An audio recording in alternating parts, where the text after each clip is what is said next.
station, this is Houston. Are you ready for the event?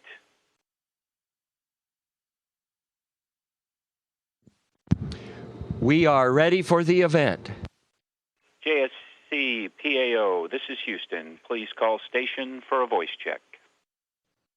Station, this is JSC PAO. How do you hear me? JSC PAO, we hear you loud and clear.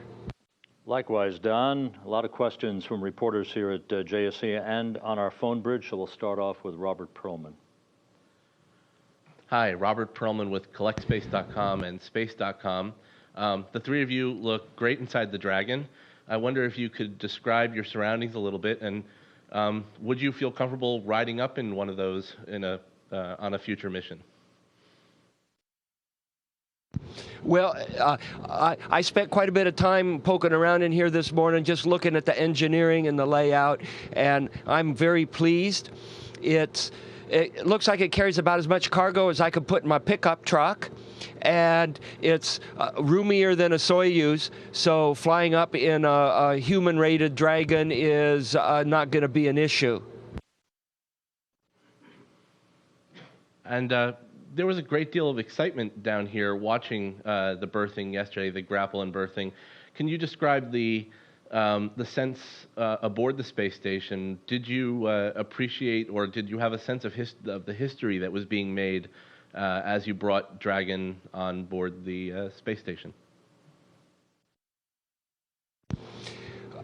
We were pretty much focused on the operational aspect of getting Dragon, and I know same thing when you go out for a spacewalk, and a lot of folks think, wow, isn't it this really neat? But we're so focused on making sure we get the job done and making sure we get it done safely, and these highly operational tasks, it's not really time to sit back and philosophize on what happens. Now, after the fact, then you can sit around and think about what happened, but during the event, it's all business.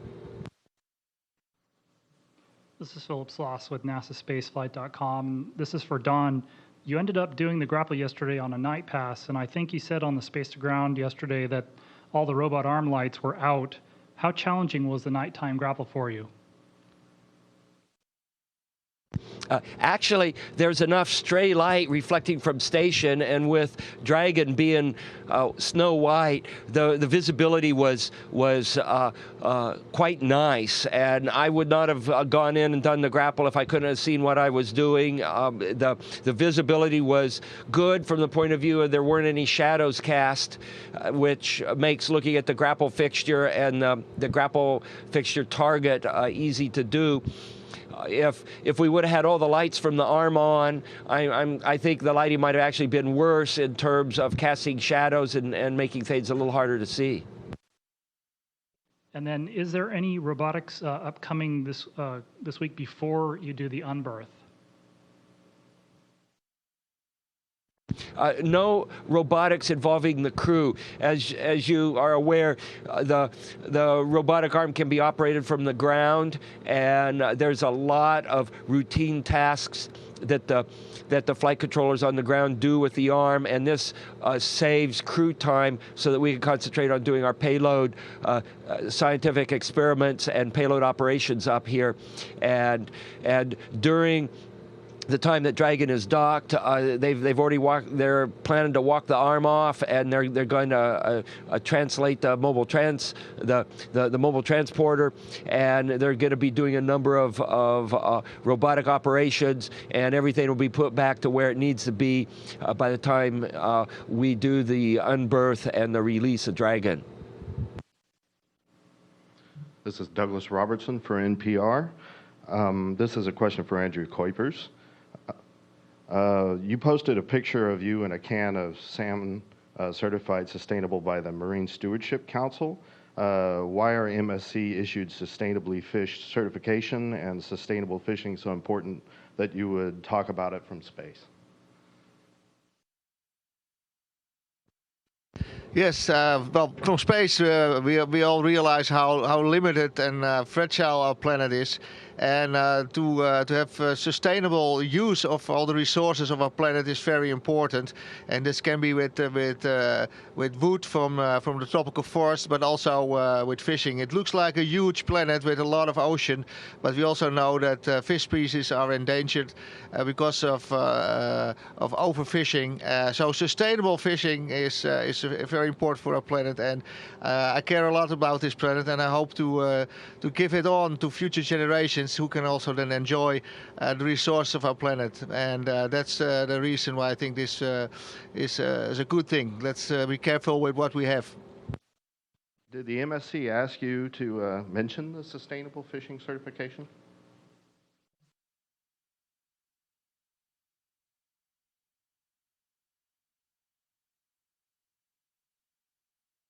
Well, nobody asked me to do this. This is something that I care about myself and for this planet. So it has nothing to do with any company or whatsoever. Go ahead. So there's no relationship, underwriting or financial with the MSC?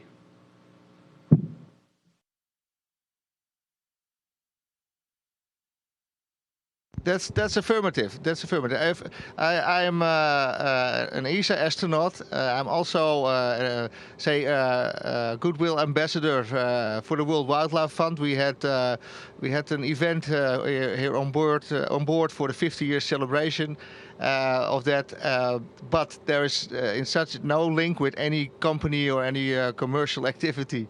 So this is pure my interest to keep sustainable fishery and other sustainable efforts to keep this planet in a good shape for the future generations. Station, we're going to take questions now from our phone bridge, and we'll start off from Sophie Garrett from Sky News.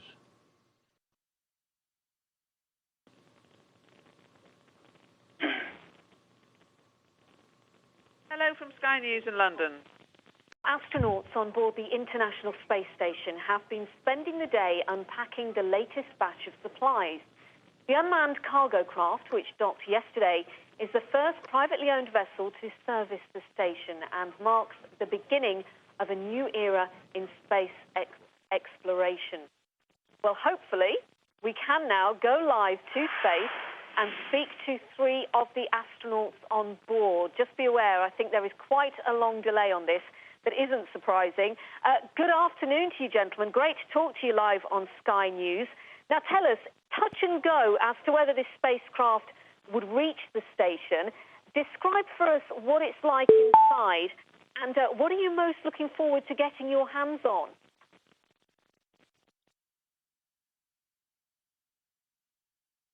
Well, when Dragon came up and it flies in formation near space station, and then we reach out with a robotic arm and snare it, and then we berth it to one of our docking ports, and then it takes a while to get it opened up. And we just opened it up this morning, and it's packed with supplies, and we're still in the process of unpacking. Of unloading the Dragon, and then we'll load more supplies in for return to Earth. Okay, we're going to press ahead to Stephen Clark, spaceflightnow.com. Stephen?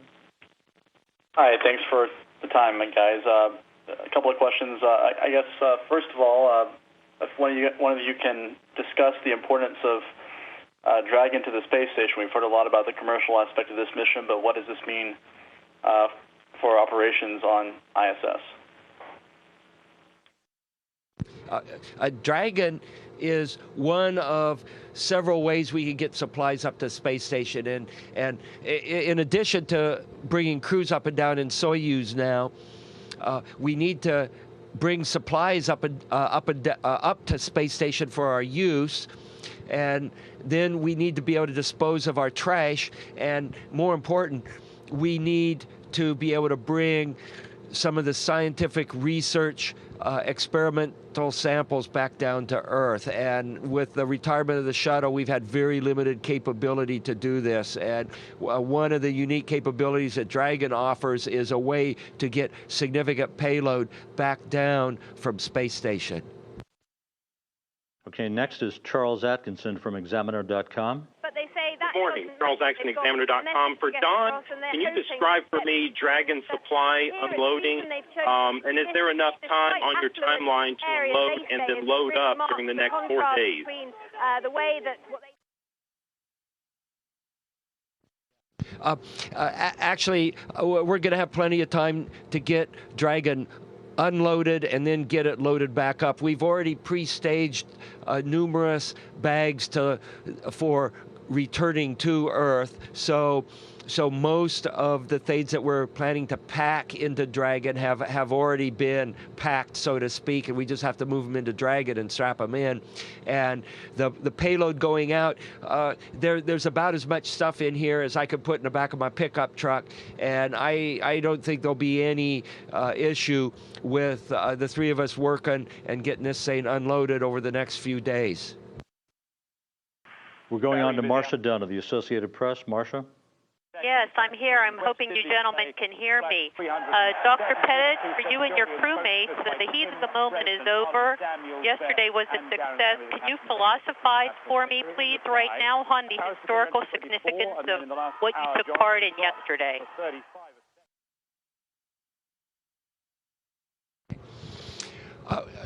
So you're asking for a philosophical answer as if I might happen to have one in my hip pocket. Let's see.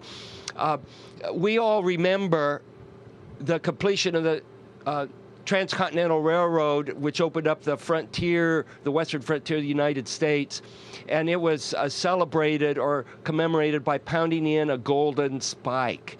And this is kind of the equivalent of the golden spike.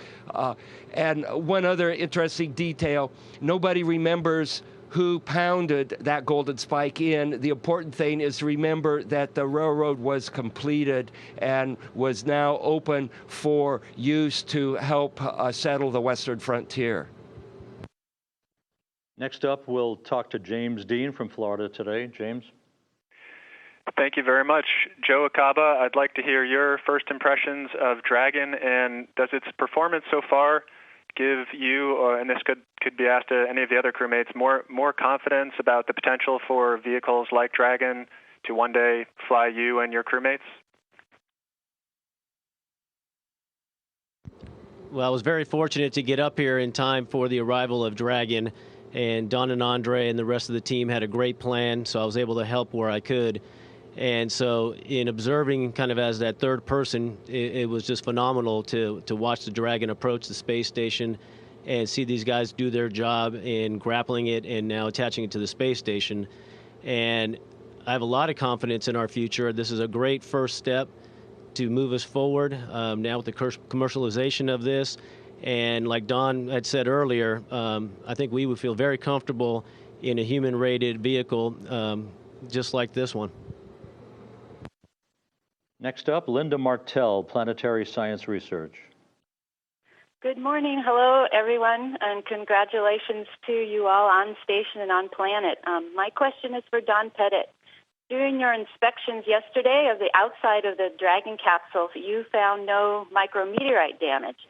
So my question is, what would the micrometeorite impacts look like, and what were you looking for? And if you had seen micrometeorite impact damage, how would that have changed the procedures for berthing or today's hatch opening? Micrometeorites, when they impact aluminum structure, make a little crater. It almost looks like the impact crater that you see east of Flagstaff, Arizona. It looks like a little meteor crater, maybe a millimeter, maybe 2 or 3 millimeters in diameter, and these craters make sharp edges, and if they're on mating surfaces for pressure seals, they can prevent getting a good pressure seal. And what we inspected yesterday with our binoculars were the mating seals that mate to the bottom flange surface on node 2 here and make the pressure seal between the inside of Dragon and the inside of Space Station and keep the Space Station air from leaking out into space. And we specifically looked at these sealing surfaces to make sure that there weren't any micrometeorite damage. Next, we have Jason Parr from Wired Magazine. This question is for Don Pettit. I was curious, as the Dragon was approaching and performing some of its maneuvers yesterday, what were some of the thoughts going through your head as the team had to troubleshoot some of the issues that arose that were unplanned? And lastly, what you felt like for the final attachment with the arm? Did you feel there was a lot of pressure on yourself? This whole new commercial space endeavor came down to you connecting to Dragon.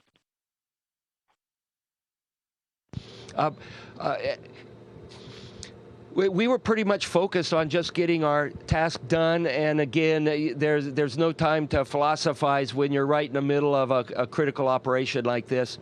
I would like to say that the success or failure of this specific mission neither confirms or negates the viability of commercial space flight. Commercial space flight will blossom due to its own merits and doesn't really hinge on one mission. It will hinge on the viability of launching many missions over a long period of time and being able to provide useful commercial goods and services in the low Earth orbit arena. Next, we have Ken Kramer, Spaceflight Magazine. Hi, thank you for taking my question, and congratulations on a great job. I was wondering, there's three of you in there right now. Do you have any plan to have the whole crew in there, all six? Would you take any pictures? How easily would you fit?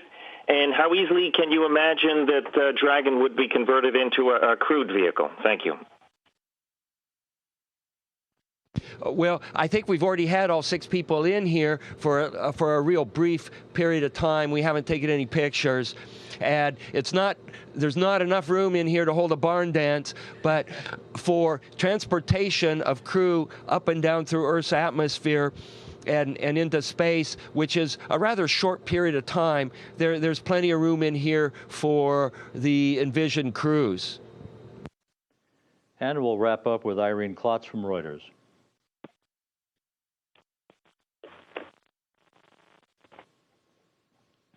Thanks, Rob. Can you hear me all right? Go ahead, Irene. Oh, great, thanks. I wanted to know, Don, if there was anything in your goodie bags. SpaceX sent you guys anything up? And also, how important it is to be able to clean out a big load of stuff in Dragon, which, of course, the station hasn't had that capability since the last shuttle flight. Thanks very much. We have not had a chance to do unloading of Dragon yet. We just opened up the hatch, and the unloading is scheduled for Monday. And so we heard that there might be a little crew care package in here with some goodies in it, and we don't know what they're going to be. And it's kind of fun to keep those as a surprise, just because it's nice to get a surprise every once in a while from Mother Earth. Station, this is Houston ACR. That concludes the event. Thank y'all. Thank you to all participants. Station, we are now resuming operational audio communications.